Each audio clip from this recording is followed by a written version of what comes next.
नमस्कार दोस्तों, बात उस समय की है जब मेरी नई नई शादी हुई थी।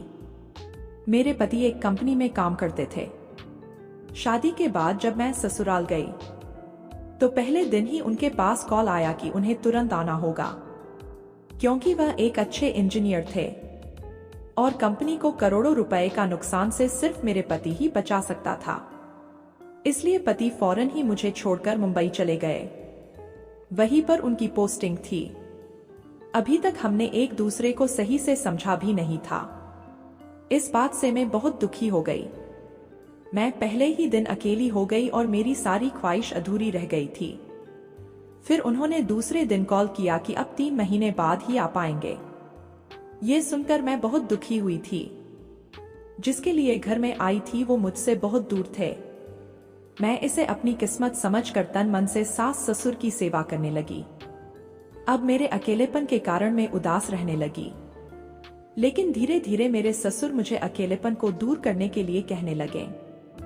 वो अब 50 साल से ज्यादा के हो चुके थे, पर उनकी फिटनेस कमाल की थी। बड़ी बड़ी मृंछें वो रखते थे। मैं उसका पूरा ख्याल रखती थी। मुझे ये बात पता थी कि उनकी नजर अलग तरीके से देखती है, पर फिर भी मैं उनकी सेवा करती थी। टाइम टाइम से चाय पानी दवाइयां खाना देती थी। एक दिन उन्होंने ऐसा कहा जिससे मैं बहुत डर गई। मैं बहुत नाराज थी। मैं रोने भी लगी थी। मैंने कहा, आपकी शिकायत मैं आपके बेटे से करूंगी, मैंने नाराज होकर कहा। ससुर बोले, तुझे जो करना है कर ले। मैं एक दिन तुझे घुमाने जरूर ले जाऊंगा। तुम पर हमारा अधिकार है। मेरा बेटा नहीं है तो क्या हुआ? मैं और तेज तेज रोने लगी। इस वजह से शायद रहम करके उन्होंने मुझे भला बुरा कहा और चले गए। उस दिन वाली घटना की वजह से मैं अपने ससुर से सावधान रहने लगी थी। मुझे पता था कि ये सांप कभी भी मुझे डस सकता है। कभी भी वो मेरा जबरदस्ती काम लगा सकते हैं। इसलिए मैं बच के रहने लगी थी। इस तरह से 3 महीना गुजर गया था। मैं खुश थी कि अब मेरे पति घर आएंगे। जब मैंने उन्हें फोन करके पूछा कि आप कब आ रहे हैं, तो मेरे पति कहने लगे, अभी हालत सही नहीं है, अभी मुझ पर बहुत जिम्मेदारी है, मुझे कुछ हफ्ते और लगेंगे। ये सुनकर मैं बहुत दुखी हो गई थी। मैं अभी नई थी और कोई मेरे साथ बात करने वाला भी नहीं था। उधर मेरे ससुर जी बार बार मुझे परेशान कर रहे थे, लेकिन मेरा दिल भी करता था कि अकेलेपन में कोई मेरा साथ निभाए। मैं मोबाइल पर सारा दिन अपना समय व्यतीत कर लेती थी। इस तरह से मैं टाइम पास कर रही थी। एक दिन मेरी सास की तबीयत बिगड़ी और वो डॉक्टर के पास दवा लेने गई थी। ससुर जी ने सोचा, बहू अकेली है, क्यों ना इससे बात कर ली जाए, और फिर मेरे साथ बातें करने लगे। मैं गैस पर खाना बना रही थी।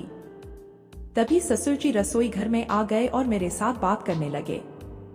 मुझे डर लग रहा था। ससुर बोला, अरे डरो मत बहू, मैं तो तुमसे अपने दिल की बात करना चाहता हूँ। ससुर जी मेरे साथ कुछ ज्यादा ही घुल मिलकर बात कर रहे थे। उनकी इस तरह ज्यादा ही गहरी बातें सुनकर मैं गुस्से से बोली, नहीं, आप मेरे साथ ऐसी बात नहीं कर सकते।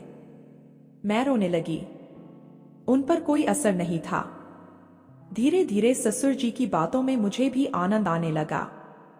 मुझे लगा कि चलो, अकेलेपन में कोई तो मेरे दर्द को समझ सकता है। अब मुझे भी अपने अकेलेपन को दूर करना था। मैंने सोचा, क्यों ना ससुर जी की बात मान ली जाए। मैं भी ससुर जी की बातों में हाँ मिलाने लगी। मेरे मन में ख्याल आया कि कहीं ससुर जी मुझसे मजाक तो नहीं कर रहे। मैंने पूछा, आप आज ही मेरे साथ सारी बातें करोगे? तो ससुर जी बोले, सिर्फ आज, उसके बाद तू आजाद है। देख, किसी से कहना मत, वरना मदों का क्या है, बदनामी तुम्हारी भी होगी। एक बार तो मैंने सोचा, ठीक है, आज की बात है। मैं चुप हो गई। जो वो करना चाहते थे मैंने करने दिया। अब रोजाना ससुर और बहू की बातों में अच्छा समय बीतने लगा। फिर एक दिन मौसम खराब हो गया था। मैं छत पर सफाई कर रही थी। इतने में बारिश होने लगी। मैं उसमें भीग गई। उसी समय ससुर जी भी किसी काम से छत पर आ गए थे। ससुर जी मुझसे कुछ बात करना चाहते थे, पर मैंने कहा, नहीं नहीं, आज नहीं ससुर जी। तो ससुर जी बोले, तू बेकार में टेंशन लेती है, ससुर जी ने मेरी नहीं सुनी और उन्होंने मेरी सारी कोशिश नाकाम रह गई, कुछ नहीं कर सकी। अब मुझे भी अच्छा लगने लगा था और हम खुशी से रहने लगे थे। तो दोस्तों, कैसी लगी हमारी कहानी? अच्छी लगी हो तो हमारे चैनल को सब्सक्राइब जरूर करें।